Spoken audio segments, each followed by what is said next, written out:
السلام عليكم ورحمة الله وبركاته. تاني اعدادي، عامل يا رب تكونوا بخير. معاك مستر احمد عبد الفتاح، والنهارده ان شاء الله هنحل مع بعض امتحان متوقع هندسة تاني اعدادي ترم اول 2024 شامل المنهج كله. امتحان متوقع بنسبة كبيرة جدا، في اهم البراهين واهم الاسئلة اللي ممكن تجيلك في الامتحان، يعني طبقا لمواصفات الورقة الامتحانية. فركز معايا في كل سؤال وتتعرف على الدرجات وتتعرف على طبيعة الاسئلة اللي بتيجي في الامتحان ان شاء الله. تعال نبدأ مع بعض كده، وما تنساش تعمل اشتراك في القناة، لأن بينزل هنا مجموعة امتحانات متوقعة جميلة جدا. بينزل مراجعات نهائية ومراجعة ليلة الامتحان، كمان بينزل حل نماذج كتاب المدرسة. كل ده إن شاء الله على القناة، فما تنساش تعمل اشتراك ولايك لكل فيديو تسمعه. أول سؤال معانا بيقول اختر الإجابة الصحيحة بين القوسين. عدد محاور تماثل المثلث المتساوي الأضلاع كم محور؟ المثلث المتساوي الأضلاع يا جماعة بيبقى فيه 3 محاور. بيبقى فيه كم محور؟ 3. المثلث المتساوي الأضلاع لو رسمناه كده وعدينا المحاور اللي فيه بيبقوا 3 محاور، يعني محور هنا كده، ومحور هنا، ومحور هنا. يبقى دول 3 محاور. طيب السؤال التاني، طول الضلع المقابل للزاوية 30 في المثلث القائم الزاوية نقط طول الوتر. يبقى نصف طول الوتر. الضلع المقابل للزاوية 30 بيساوي نص طول الوتر. طيب رقم 3، مستطيل طوله 5 وعرضه 3، محيط المستطيل عبارة عن الطول زائد العرض في 2. السؤال ده سؤال تراكمي. طيب الطول زائد العرض في 2 يعني 5 زائد 3، كل ده هنضرب في 2. 5 و3 8، الاتنين في 8 ب16، يبقى 16. تمام، يبقى كده هيكون 16. بعد كده السؤال الرابع، يبقى خد بالك السؤال ده تراكمي قبل ما ننقل على اللي بعده. إذا كان قياس إحدى زوايا مثلث متساوي الساقين بيساوي 40، فإن قياس زاوية الرأس يساوي كام؟ أنت لو عندك مثلث متساوي الساقين بالشكل ده كده، تمام، إحدى زاوية القاعدة، هو ده مثلث متساوي الساقين أهو، الزاوية دي ب40، تمام، يبقى دي برضه ب40. 40 و40 80، يبقى فاضل هنا كام؟ 100. وممكن ناس تقول يا مستر أنا بقول 180 ناقص 40 زائد 40. صح، 40 و40 80، من 180 فاضل 100، يبقى الزاوية هتكون 100 درجة، اللي هي الإجابة دي. السؤال اللي بعده بيقول مثلث أ ب ج في قياس زاوية ب أكبر من قياس زاوية ج. ادي مثلث كده أ ب ج، أ ب ج، زاوية ب ديت أكبر من زاوية ج، يعني مثلا لو دي 70 ودي 50، دي 70 ودي كام؟ 50، يبقى أ ب أ ج. خد بالك الألف باء ده اهو بيقابل الزاوية اللي هي كام درجة؟ اللي هو 50. طب والألف جيم ده بيقابل الزاوية اللي هي كام؟ 70. الضلع الأكبر بيقابل زاوية أكبر، والضلع الأصغر زاوية أصغر، يبقى ده فعلا هو اللي هيكون كبير، العلامة دي. السؤال ده أيضا سؤال تراكمي، كمان نجم اهو، يبقى كده سؤال تراكمي. الزاوية الحادة تكمل زاوية منفرجة. معنى هنا تكمل يا جماعة، تكملها يعني 180 درجة. أنا فاهمها لك، لو أنا عندي زاوية 30 تكملها تبقى كام؟ هتبقى 150. ال30 دي زاوية حادة، وال150 زاوية منفرجة، تمام. يبقى إذن الزاوية الحادة تكمل زاوية منفرجة. ده أول سؤال، بيبقى عبارة عن سؤال اختياري وفيه 6 نقط، كل سؤال بدرجة، كل نقطة بدرجة، يعني هنا كده 6 درجات. ده بالنسبة لأول سؤال. تعال نشوف السؤال التاني. السؤال التاني يا جماعة بيقول لي أكمل ما يلي، بيبقى عبارة عن 5 نقاط. أول نقطة فيه بتقول نقطة تقاطع مساواة المثلث تقسم كل منهما نقط إلى نقط من جهة الرأس، من جهة الرأس 2 ل1، ومن جهة القاعدة 1 ل2. رقم 2، المثلث القائم الزاوية الذي قياس إحدى زواياه 45، فإن المثلث يكون من حيث الأضلاع. ده مثلث قائم أهو، مثلث يا جماعة قائم، حلو. إحدى زواياه 45، يبقى دي برضو بكام؟ 45. يبقى كده المثلث ده أصبح مثلث من حيث الأضلاع. نقول له هنا مثلث متساوي الساقين. مثلث يا جماعة، مثلث متساوي الساقين. طيب رقم 3 بيقول لي هنا في المثلث أ ب ج يكون أ ب زائد ب ج أكبر من أ ج. هو ده أنت عندك مثلث زي كده أ ب ج، مجموع طول أي ضلعين بيكون أكبر من الضلع الثالث، فلما أجمع أ ب زائد ب ج بيكونوا أكبر من أ ج. رقم 4، المستقيم العمودي على القطعة المستقيمة من منتصفها. أدي قطعة مستقيمة أهي، وده مستقيم عمودي عليها من منتصف، بيقسم دي مع دي.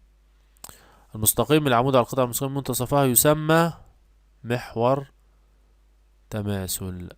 يسمى يا جماعة محور تماثل. محور التماثل هو المستقيم العمودي على القطعة المستقيمة من منتصفها. رقم 5، المثلث د ه د واو ه إذا كان قياس زاوية ه بتساوي 130، يعني زاوية منفرجة. ما أنا بقول هنا د هنا ه د واو ه أهي، ه هنا اهي، وهذه زاوية منفرجة 130. أكبر ضلع بيقابل الزاوية دي. أنا قلت د واو ه، تخلي ه دي المنفرجة 130 درجة، يبقى الضلع اللي قصادها د واو ده أكبر ضلع. يبقى نقول هنا فإن أكبر أضلاع المثلث طولا هو د واو اللي هو قابل زاوية ه يعني. ده كده بالنسبة للسؤال التاني، بيبقى 5 نقاط ب5 درجات. 5 نقاط ب5 درجات. والسؤال الأولاني كان 6 نقاط ب6 درجات. طيب تعالى نكمل مع بعض باقي الامتحان. وصلنا يا جماعة للسؤال التالت. احنا خلصنا كده السؤال الاختياري والسؤال الأكمل. بداية من السؤال التالت بقى أسئلة مقالية. ورقم أ هنا بيقول لي مثلث أ ب ج فيه أ ب 5 سم ب ج 6 سم أ ج 4 سم. رتب قياسات زوايا المثلث تصاعديا. أول حاجة هنعملها هنرسم مثلث توضيحي زي كده، يعني بتوضح لنفسك بس السؤال كده اهو، ونبدأ نشتغل عليه بقى. هنا أ ب ج، أ ب 5 سم ب ج 6 سم أ ج 4 سم. تمام، دي كده أضلاع المثلث اهو. عايزين نرتب تصاعديا الزوايا بقى. أصغر زاوية تقابل أصغر ضلع. طب فين أصغر ضلع؟ أصغر ضلع اهو، الزاوية اللي قصاده اللي هي دي اللي هي زاوية باء. يبقى قياس زاوية باء، قياس زاوية باء أصغر حاجة. طيب بعد كده ال5 دي تقابلها هنا الزاوية دي، يبقى قياس زاوية جيم أصغر من، فاضل ده اهي اهوت قياس زاوية ألف. يبقى باء أصغر من جيم أصغر من أصغر من ألف. كده احنا رتبنا ترتيب تصاعدي من الصغير للكبير. وصلنا لرقم باء في نفس السؤال. بيقول لي في شكل مقابل قياس زاوية د ألف باء. د ألف باء دي بتساوي 30، وباء ألف بتساوي باء جيم، يعني دول قد بعض هما الاتنين، وألف د يوازي باء جيم. تمام، أوجد قياسات زوايا المثلث ألف باء جيم دي. أول حاجة يا جماعة هنشتغل عليها التوازي. نقول هنا البرهان اهو، بما أن ألف د يوازي باء ج. تمام، ده بيساوي ده. إذا قياس زاوية د ألف باء بتساوي قياس زاوية ألف باء ج، هتساوي 30 درجة. ده هنسميها رقم 1. يبقى احنا كده وصلنا لدي 30 درجة. تمام، طب الزاوية دي والزاوية دي ده مثلث مساوي الساقين، يعني نقول بما أن ألف باء بيساوي ألف جيم، إذا كمل بقى كده، إذا قياس زاوية باء ألف جيم تساوي قياس زاوية باء جيم ألف تساوي تساوي 180 ناقص 30 على الاتنين. 180 ناقص 30 150 على الاتنين 75.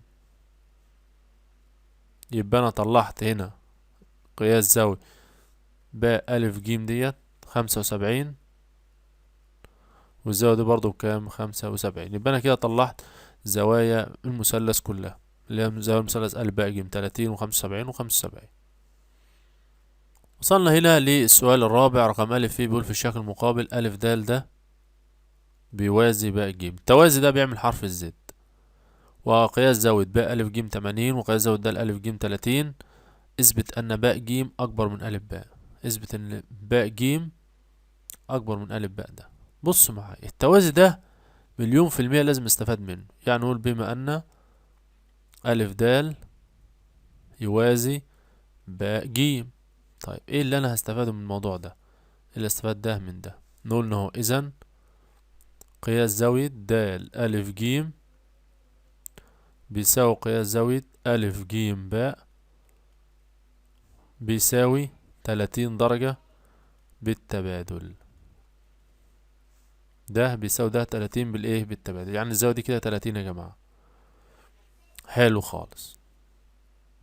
فهنقول هنا بما ان باء جيم ده، باء جيم اللي انت شايفه ده كده يقابل زاوية باء ألف جيم تساوي 80 درجة وفاصلة. بما أن ألف باء يقابل أهو، ما دي برضو هنا يقابل زاوية ألف جيم باء بيساوي 30. تمام. إذن باء جيم اللي بيقابل 80 ده أكبر من ألف باء، وده المطلوب إثباته في السؤال زي ده. الضلع الأكبر يقابل زاوية أكبر، والضلع الأصغر يقابل زاوية أصغر. وصلنا يا جماعة للسؤال رقم ب. بيقول في الشكل المقابل مثلث أ ب ج قام الزاوية في ب، وقياس زاوية أ ج ب بتساوي 30. أ ج ب دي بتساوي 30. تمام. وده المنتصف أ ج وأ ج 12. اثبت أن أ ب بيساوي ب د بيساوي أ د. أول حاجة هنقول بما أن قياس زاوية أ ب ج بتساوي 90 درجة وقياس زاوية أ ج ب بتساوي 30.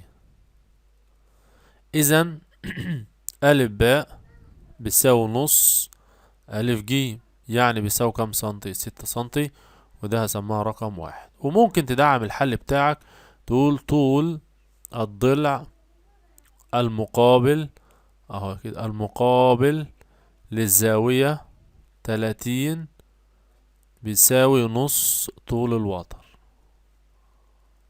ممكن تكتب كده عادي.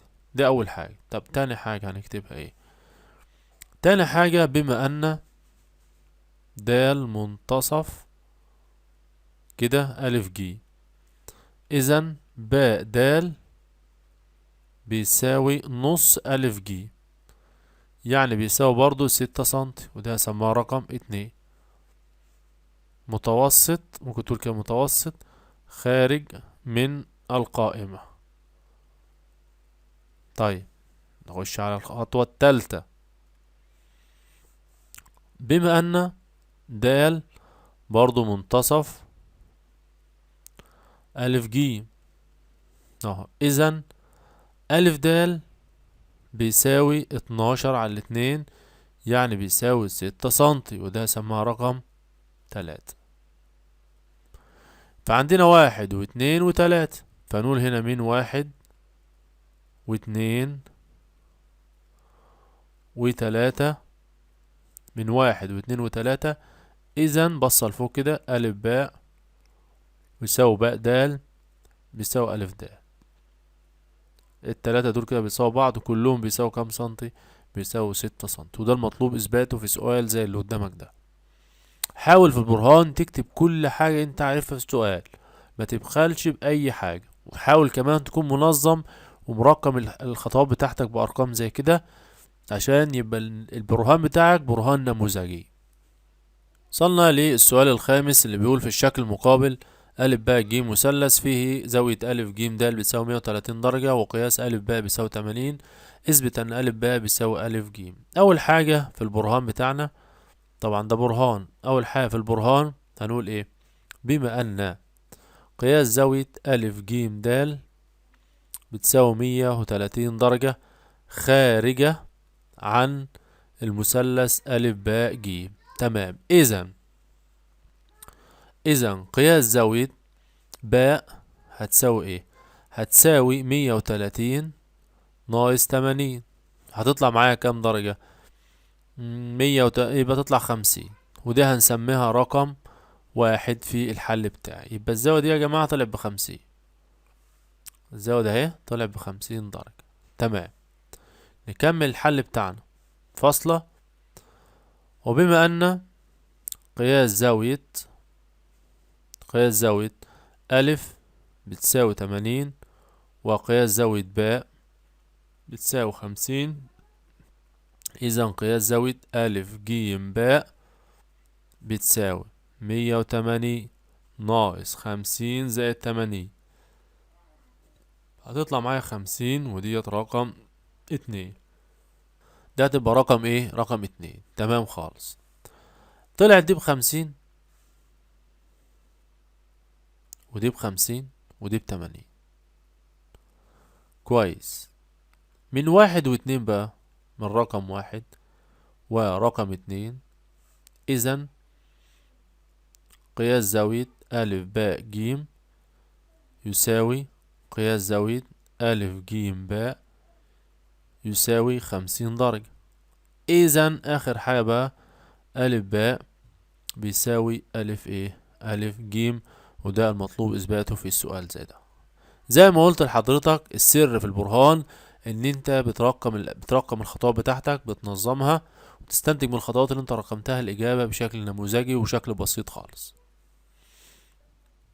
وصلنا لآخر سؤال معانا، اللي بيقول في الشكل المقابل ديت دال وهاء منتصف ألف باء وألف جيم على الترتيب، ودال جيم تقاطع باء هاء في نقطة ميم، وميم جيم بيساوي 8 سنتي، وباء هاء كلها بيساوي 9 سنتي.